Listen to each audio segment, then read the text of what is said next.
बिस्मिल्लाहिर्रहमानिर्रहीम। अस्सलाम वालेकुम नाज़रीन, आप यूट्यूब और फेसबुक चैनल देख रहे हैं। मैं राना उज़ैर हूँ।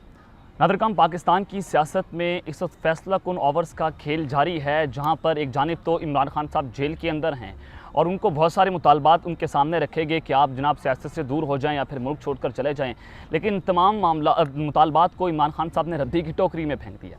अब जनाब ये हालात जो हैं बड़े इंटरेस्टिंग मराहिल में दाखिल हो चुके हैं, जिसमें इस वक्त ये नज़र आ रहा है कि इस्टेब्लिशमेंट और जो लंदन प्लान पर काम जारी था कि इस्टेब्लिशमेंट और नवाज शरीफ साहब के दरमियान कोई डील होने जा रही है, यह सारा मामला है, तो इस सब के अंदर नवाज शरीफ ने जनाब जनरल आसिम मुनीर पर एक बड़े हमले का हुक्म जारी कर दिया है। GHQ में इस वक्त क्या सूरत हाल है, और दूसरी जानिब मोहम्मद बिन सलमान सऊदी अरब जो हैं उनके क्राउन प्रिंस, उनका इमरान खान साहब के हक़ में बयान सामने आना, और फिर अमेरिका समेत दिगर मगरबी ममालिक जो हैं उन्होंने भी पाकिस्तान के लिए इस वक्त ख़तरे की घंटियाँ बजा दी हैं। इस हवाले से बड़ी इंपॉर्टेंट डिटेल्स हैं, वो जनाब आपके सामने रखूँगा। और फिर दूसरी जानिब आर्मी चीफ जो हैं उन्होंने इमरान खान साहब के हवाले से जो अहम हंगामी रब्ता किया है और उनको छोड़ने का जो हुक्म जारी हुआ है वो इस वक्त बहुत इंपॉर्टेंट हो चुका है। इस हवाले से बड़ी इंपॉर्टेंट डिटेल्स हैं, वो आपके सामने रखी जाएंगी। लेकिन अगर आपने चैनल को सब्सक्राइब नहीं किया, चैनल को सब्सक्राइब कर लें, बेल आइकन को दबा दें। आने वाली तमाम तरह अपडेट्स आपकी खिदमत में बर वक्त पेश होती रहें। नाज़रीन, 15-16 माह पहले एक रजीम चेंज ऑपरेशन किया गया। इमरान खान साहब को एक साजिश के तहत इक़्तिदार से निकाला गया और उसी रोज़ DGISPR जो साबिक DGISPR major general Babar Iftikhar साहब ने एक प्रेस कॉन्फ्रेंस की, जिसमें उन्होंने कहा कि जिस दिन इमरान खान साहब को इक़्तिदार से निकाला गया, नई हुकूमत आई, तो पाकिस्तान की जो स्टॉक एक्सचेंज है उसमें बेहतरी नजर आई है। लेकिन चलते ही चलते आपने देखा कि जनाब किस तरह से पाकिस्तान को डिफ़ॉल्ट के किनारे पर पहुँचा दिया, और इसी हुकूमत ने पाकिस्तान की तारीख में सबसे ज़्यादा कर्जे लिए। और आपने देखा कि जनाब पेट्रोल और फिर डॉलर की कीमत में जो होशरुबा इजाफा हुआ, बिजली की कीमतों में होशरुबा इजाफा हुआ। हालांकि DGISI हों, DGISPR हों, आर्मी चीफ हों, जनरल बाजवा साहब हों, साबिक आर्मी चीफ, इन सब ने मिलकर एक नैरेटिव बिल्ड करना शुरू कर दिया कि इमरान खान साहब ने इस पूरे मुल्क को तबाह कर दिया था। उन्होंने जनाब मैशत का पट्टा बिठा कर रख दिया था। हालांकि उनके दौरे में तकरीबन 1-1.5 साल 2 साल जो है वो कोरोना रहा, और फिर जनाब 2019 में 18 में खान साहब की गवर्नमेंट आती है, और ठीक 6 माह बाद आर्मी चीफ साहब जो है उस वक्त के साबिक आर्मी चीफ, उन्होंने जनाब PDM से रब्ते करना शुरू कर दिए कि जनाब हम इमरान खान साहब से बहुत तंग हैं, तो हम इनको निकालना चाहते हैं। ख्वाजा आसिफ साहब का बयान ऑन द रिकॉर्ड है। तो उस सब के अंदर ये बड़ा वाज़ेह हुआ कि पाकिस्तान में 2019 से ही पॉलिटिकल इंस्टेबिलिटी की बुनियाद रख दी गई थी, और एक शख्स ने रखी थी जिसने रजीम चेंज ऑपरेशन में बड़ा अहम किरदार अदा किया था।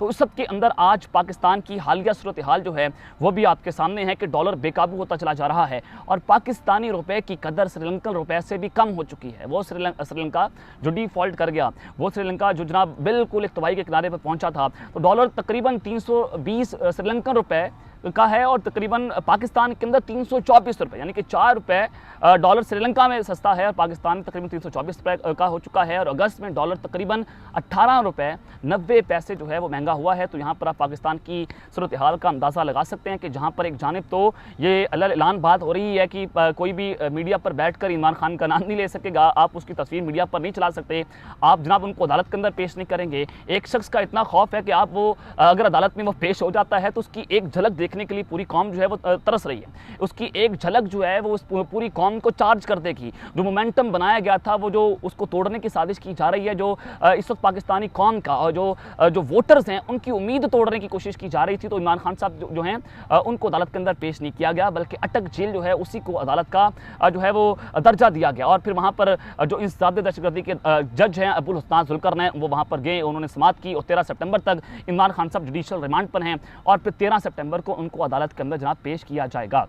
आज ये खबर सामने आई कि इमरान खान साहब जो हैं उन्होंने ये दरख्वास्त दायर की है कि उनका रब्ता जो है उनके बेटों से करवाया जाए, और वो व्हाट्सएप के ज़रिए हो या फिर आप किसी भी ज़रिए से उनका रब्ता करवाएं। तो जनाब अब ये जेल हुकाम ने इसके ऊपर वादे अपना पैगाम जारी कर दिया है, और फिर इस्लामाबाद हाई कोर्ट ने फौरी तौर पर, यानी कि इंसदाद दहशतगर्दी की अदालत के जज ने भी कहा कि इमरान खान साहब का फौरी तौर पर उनके बेटों से रब्ता करवाया जाए। इस सब के अंदर जनाब जेल हुकाम अटक का ये कहना है कि अटक जेल में इंटरनेशनल कॉलिंग की सहूलत जो है वो मौजूद ही नहीं है, और इंटरनेशनल कॉलिंग की सूरत सिर्फ उन जेलों में फ्राहम की जाती है जहां गैर मुल्की कैदी हों। और फिर सबके अंदर इमरान खान साहब की बेटों से बात करवाने का अदालती मामला IG जेल खाना जात मियां फारूक नज़ीर की मुशावरत के लिए महकमा दाखिला पंजाब उनकी आमद हुई, और इमरान खान साहब जो हैं उनकी बेटों से व्हाट्सएप पर बात करवाने की मुशावरत हुई है कि उनका रब्ता जो है फिर व्हाट्सएप पर करवा दिया जाएगा। और जेल हुकाम ने कहा कि पाकिस्तान प्रिजनर रूल 1978 के मुताबिक जो है इंटरनेशनल कॉलिंग से मुतालिक कोई शिक मौजूद नहीं है और अटक जेल में इंटरनेशनल कॉलिंग की सहूलत भी मौजूद नहीं है। और अटक जेल इंटरनेशनल कॉलिंग की सहूलत सिर्फ कोट लखपत जेल लाहौर और अडयाला जेल रावलपिंडी में मुयसर है। और हालांकि जनाब आप सबके सामने है कि इमरान खान साहब को अडयाला जेल भेजने का हुक्म दिया गया था, वहाँ पर भी अदालत की धज्जियाँ उड़ाई गई। एक जानिब तो जज हुमायूं दिलावर ने बिल्कुल जिस तरह से फैसला सुनाया और फिर इस्लामाबाद हाईकोर्ट ने उस फैसले को उड़ाकर रख दिया, तो आपको अंदाजा हुआ कि यहाँ पर निज़ाम इंसाफ का कत्ल किस तरह से किया जा रहा है। एक डंडे के जोर पर पूरे पाकिस्तान को चलाया जा रहा है। यहाँ पर एक शख्स जो है पाकिस्तान को चलाता है, किसी की औकात नहीं है, सियासतदानों की कोई औकात नहीं है, सिर्फ एक शख्स यानी कि जिसके ऊपर चांद तारे लगे हुए हैं वही इस पाकिस्तान का मालिक है और वही पाकिस्तान को देखता है। और इंटरनेशनल कॉलिंग की सहूलत जो है वो इमरान खान साहब को फ्राहम ना करने का फैसला हुआ है, या फिर अब व्हाट्सएप के जरिए कोई ना कोई मामला हो जाएगा तो क्यों उनके जरिए जो है वो उनका बेटों से रब्ता हो सके। अब जनाब आज जो सुप्रीम कोर्ट के अंदर अहम तरीन समाअत हुई इलेक्शन कमीशन की नज़रसानी दरख्वास्त के ऊपर, और इससे बड़ी चीज़ें वाज़ेह हो चुकी हैं कि 14 मई का जो फैसला था कि 14 मई को इंतखाबात होने, 4 अप्रैल को सुप्रीम कोर्ट ने ये फैसला सुनाया और आज ये इलेक्शन कमीशन ऑफ पाकिस्तान के वकील को सुप्रीम कोर्ट ने वाज़ेह कर दिया है। जो आज समाअत हुई, जो आज 3 रुकनी बेंच ने समाअत की, उसमें वाज़ेह है कि जनाब अब जो है वो तौहीन अदालत की कार्रवाई शुरू होने जा रही है। तो शहबाज शरीफ साहब इसके अंदर आएंगे, वज़ीर दाखिला आएंगे, वज़ीर आपके ख़जाना आ जाएंगे, उनको नाअहल करने की तैयारियां हैं। अगर तौहीन अदालत का वाज़ेह तौर पर यहाँ पर कार्रवाई का आगाज़ होता है, अगर इन तीनों को इस कार्रवाई में डाला गया तो फिर बहुत बड़े इंकशाफात सामने आ जाएंगे, क्योंकि आप सबको पता है कि DGISI जो हैं वो भी चीफ जस्टिस से मिलने उस वक्त गए थे सुप्रीम कोर्ट में, और फिर GHQ ने जनाब अपनी सिक्योरिटी देने से इनकार कर दिया था कि हम सिक्योरिटी नहीं दे सकते, पाकिस्तान की सूरत हाल बिल्कुल ख़राब है और हम इलेक्शन इस वक्त करवाने के मुतहम्मिल नहीं हो सकते। तो सुप्रीम कोर्ट का फैसला अपनी जगह पर स्टैंड कर रहा था और आप कोई भी इदारा, पाकिस्तान में कोई भी इदारा सुप्रीम कोर्ट से सुप्रीम नहीं है, जब वो फैसला दे दे तो आपको उसको और उनके ऑर्डर्स को तस्लीम करना होगा। अगर आप उनके ऑर्डर्स को तस्लीम नहीं करते तो ये तौहीनी अदालत की कार्रवाई लगती है, तो फिर इसमें बड़ी बड़ी ताकतवर शख्सियात जो हैं वो भी इसके दरमियान रगड़े में आ सकती हैं। तो जनाब इस सब के अंदर अब जो सारा मामला है कि सितंबर में मोहम्मद बिन सलमान जो है पाकिस्तान का दौरा करने जा रहे हैं। तकरीबन 4 से 6 घंटों का ये दौरा है और ये 4 से 6 घंटे पाकिस्तान की पॉलिटिकल डायनामिक्स को तब्दील करने जा रहे हैं। तो जनाब इस सब के बाद मोहम्मद बिन सलमान जो हैं उन्होंने दौरे से पहले जो उनसे मुतालबा किया गया है पाकिस्तान तहरीक इंसाफ की जानिब से, वो इस वक्त बड़ी अहमियत इख्तियार कर चुका है, क्योंकि आप सबको पता है कि जब PDM की हुकूमत थी, इमरान खान साहब पर कातिलाना हमला हुआ था, तो मोहम्मद बिन सलमान का दौरा होने जा रहा था पाकिस्तान का। तो फिर ये खबरें चलना शुरू हुई कि मोहम्मद बिन सलमान जो हैं वो अगर पाकिस्तान आएंगे तो वो ज़मान पार्क में इमरान खान साहब से मुलाकात भी करने जाएंगे, वो उनकी जो उन पर कातिलाना हमला हुआ है वो उस हवाले से उनसे बातचीत करने जाएंगे।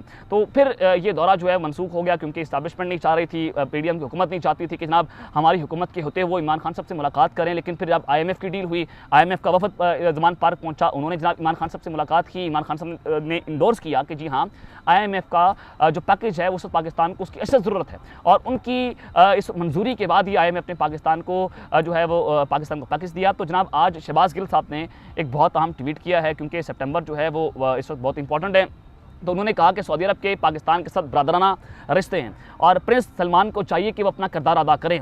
हमेशा से सऊदी अरब का पाकिस्तान की सियासत में किरदार बहुत कलीदी रहा है। जब army chief general Asim Munir की तैनाती का मामला था तो उस वक्त ये खबरें चलना शुरू हुई, क्योंकि फ़िका जाबिया से कि उनका ताल्लुक है, आप उनको आर्मी चीफ नहीं लगा सकते। मोहम्मद बिन सलमान जो है वो नाराज़ थे, फिर उनको मनाया गया और फिर रात के एक सफ़ीर की टेलीफोनिक रब्ता भी होता है कि हम शख्सियत के साथ। तो जनाब शहबाज गिल साहब ने कहा कि पाकिस्तान में बर वक्त इलेक्शन की राह हमवार करवानी चाहिए मोहम्मद बिन सलमान को, और इमरान खान को फेयर ट्रायल मिले। इसके साथ साथ ख़वातीन को जेलों से आज़ाद करवाया जाए और पाकिस्तानी अवाम के लिए हवा का खुशगवार झोंका बने। तो जनाब ये दौरा इस वक्त बहुत इंपॉर्टेंट हो जाएगा। उनका army chief general Asim Munir से मुलाकात भी होगी, दीगर आला हुकाम से मुलाकातें होंगी, और मौजूदा निगरान वज़ीर आज़म जो हैं अनवारुल हक काकड़ साहब, उनकी भी उनके साथ ये अहम तरीन मुलाकात होने जा रही है। अब इस सब के अंदर सऊदी अरब अपना किरदार अदा तो करेगा, और इससे पहले भी सऊदी अरब की जो सफ़ीर हैं उन्होंने पाकिस्तान को दो टोक पैगाम दे दिया है कि आप अगर अपने मुल्क में इकनॉमिक स्टेबिलिटी चाहते हैं तो आपको पॉलिटिकल स्टेबिलिटी लाना होगी। जब तक आप पॉलिटिकल स्टेबिलिटी नहीं लाएंगे तो कोई भी मुल्क आपके मुल्क में इन्वेस्टमेंट करने को तैयार नहीं होगा। जनाब इस सब के अंदर अब ये फिर कहा गया कि ये लंदन प्लान है। शहबाज शरीफ और नवाज शरीफ साहब ने मिलकर एक प्रेस कॉन्फ्रेंस की लंदन में अब से कुछ दिन पहले, और कहा कि जनाब वो तो 15 अक्टूबर को आ रहे हैं, हमें तो क्लीन चिट मिल चुकी है। और फिर यहाँ से एक बयानिया बनना शुरू हुआ, ख्वाजा आसिफ हों, राना सनाउल्लाह हों, सब ने कहा कि जनाब हमें क्लीन चिट मिली है, जीरो रिस्क हो चुका है, नवाज शरीफ साहब वतन वापस आएंगे, वो जलसा कर देंगे, वो ये कर देंगे, वो फलां कर देंगे। तो इस तरह का एक नैरेटिव बिल्ड करना शुरू हुआ, लेकिन ये डील जो है वो होती हुई नजर नहीं आ रही। और इस वक्त मोतबर साहब पाकिस्तान के क्रेडिबल जर्नलिस्ट हों, जिनका ताल्लुक आप सबको पता है कि जिनकी डोरें कहाँ से लाई जाती है, ताकत पर हल्के हिलाते हैं, उन्होंने भी जनाब ये खबरें देना शुरू हुई कि नवाज शरीफ साहब की वतन वापसी में एक बहुत बड़ी रुकावट मौजूद है, वो वतन वापस नहीं आएंगे और उसमें अभी तक उनको क्लियरेंस नहीं दी गई है। तो इट मीन्स कि जनाब इस वक्त हालात अच्छे नहीं हैं और इस्टेब्लिशमेंट किसी भी सियासी जमात पर इत्मीनान करने को तैयार नहीं है। तो जनाब अब जो पार्टी ज़राए हैं पाकिस्तान मुस्लिम लीग नवाज़ के, उन्होंने एक खबर जो है वो ब्रेक कर दी है और ये खबर इस वक्त बहुत इंपॉर्टेंट है। और अब नवाज शरीफ साहब, उन्होंने पहले भी साबिक आर्मी चीफ और साबिक DGI के खिलाफ जो है बड़ी कैंपेन की थी और उस वक्त के वो हाजिर आर्मी चीफ थे जनरल बाजवा और जनरल फैज हमीद के खिलाफ उन्होंने नाम ले लेकर जो है वो अदारों पर हमला किया था। अब दोबारा से उन्होंने ये हमले का हुक्म जो है वो जारी कर दिया है। वह ये है कि पाकिस्तान मुस्लिम लीग नवाज़ के कायद नवाज शरीफ साहब ने इंतखाबी मुहिम में साबिक सिपह सलार जनरल बाजवा, DGI साबिक चीफ जस्टिस और इमरान खान के खिलाफ तनकीद न करने की दरख्वास्त को मुस्तरद कर दिया है। अब दरख्वास्त कौन कर सकता है? आप सबको बताया कि इमरान खान साहब को भी रोका गया था कि आप एंटी एस्टेब्लिशमेंट लाइन ना लें, आप एंटी स्टेट ना हो, तो जनाब ये सारा मामला हो सकता है कि आपको फेस सेविंग दी जाए। लेकिन इमरान खान साहब जो है उन्होंने कहा जनाब मैं तो बात करूंगा, मेरे खिलाफ जो साजिश हुई, मेरे मुल्क के खिलाफ जो साजिश हुई, मैं वो तमाम साजिशें अपनी कौम के सामने रखूंगा। उन्होंने एक साइफर लहराया था, उस साइफर के बाद पूरे निज़ाम को उन्होंने एक्सपोज कर दिया था कि कैसे अमरीका जो है वो पाकिस्तान में हुकूमतें गिराता है और हुकूमतें बनाता है। तो जनाब जो ज़राए हैं वो ये बताते हैं कि नवाज शरीफ की ज़ेर सदारत पार्टी का एक इजलास हुआ और इजलास में नवाज शरीफ साहब ने तय किया कि इंतखाबी बयानिए में जारहाना पॉलिसी अपनाई जाएगी, यानी कि एंटी इस्टेब्लिशमेंट बयानिया अब नवाज शरीफ साहब बनाने जा रहे हैं और मुल्क की तबाही के उन जिम्मेदारों को बेनकाब किया जाएगा। तो हम इस फैसले की मुखालफत भी की गई है, यानी कि पार्टी के अंदर जो है मुखालफत नजर आ रही है। और बताया यह गया है कि साबका मुल्क की अहम शख्सियत ने मुश्तरका दोस्तों के जरिए नवाज शरीफ से दरख्वास्त की वो इंतखाबी मुहिम में अहम शख्सियात को तनकीद का निशाना ना बनाएं और मुश्तरका दोस्तों ने नवाज शरीफ साहब को मशवरा दिया कि माजी भूल कर मुस्तकबिल की सियासत करें। और शहबाज शरीफ साहब ने जनाब ने भी यही राय दी कि जनाब आप ऐसा ना करें, आप चीज़ों को जो है स्ट्रीमलाइन कर लें और हम जो है वो अपनी हुकूमत बनाने की पोजीशन के अंदर आ जाएंगे। तो जनाब नवाज शरीफ साहब ने अपने भाई और मुश्तरका दोस्तों को इनकार कर दिया है और उन्होंने ये मौक़िफ़ अपनाया है कि मेरी ज़ात की बात होती तो दरगुजर कर जाता।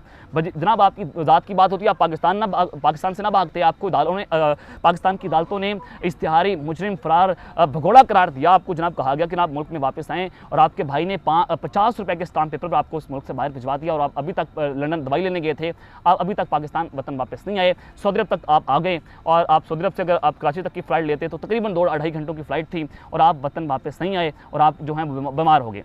तो अब ये बयानिया नून लीग की जानिब से एंटी इस्टेब्लिशमेंट बयानिया जो है बनाया जाएगा। अब एक और बड़ी खबर सामने आ रही है कि एक अहम शख्सियत के ज़रिए एक इस्लामी मुल्क के साथ एक अहम रब्ता हुआ है और इमरान खान साहब को जेल से छुड़वाने के लिए एक अहम किरदार अदा किया जाना है। आर्मी चीफ साहब जो हैं वो इस सारे खेल में बहुत इंपॉर्टेंट हो चुके हैं। तो जनाब इलामा ताहिर अशरफी साहब हैं, उन्होंने कहा कि बड़े मनसब पर फाइज शख्स ने, अब बड़ा मनसब कौन हो सकता है? इस वक्त सदर मुमलिकत बड़े इंपॉर्टेंट हैं, वो इस वक्त इमरान खान साहब के लिए बरिश का किरदार अदा भी कर रहे हैं, तो इनका नाम भी सामने आ सकता है या फिर कोई और आला शख्सियत हो सकती हैं। तो उन्होंने कहा कि बड़े मनसब पर फाइज शख्स ने इमरान खान को रिलीफ दिलवाने की कोशिश की है और दोस्त ममालिक के जरिए ये कोशिश की गई है। और उन्होंने मजीद ये कहा कि इमरान खान को मामला बेहतर करने के बड़े मौके मिले, लेकिन उन पर इतबार कौन करे, यानी कि इमरान खान साहब जो हैं वो जनाब नाकाबिल शिकस्त हैं और इमरान खान के करीबी दोस्त और बड़े मनसब पर फाइज शख्स ने मामला बेहतर करने की कोशिश की है।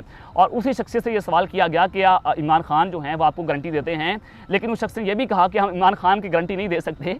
और अब बात वही बताएंगे कि घर वाले किसी करीबी शख्स की गारंटी को मानते हैं या नहीं मानते। और बुशरा बीबी जो हैं वो भी इस सबके अंदर बड़ी इंपॉर्टेंट हैं। और इमरान खान सबसे गलतियाँ हुई हैं, वो जज्बाती आदमी हैं, ये मुतालबा किया गया इस्लामी मुल्क की तरफ से, उनको जनाब पाकिस्तान तरीके से लोगों ने कहा।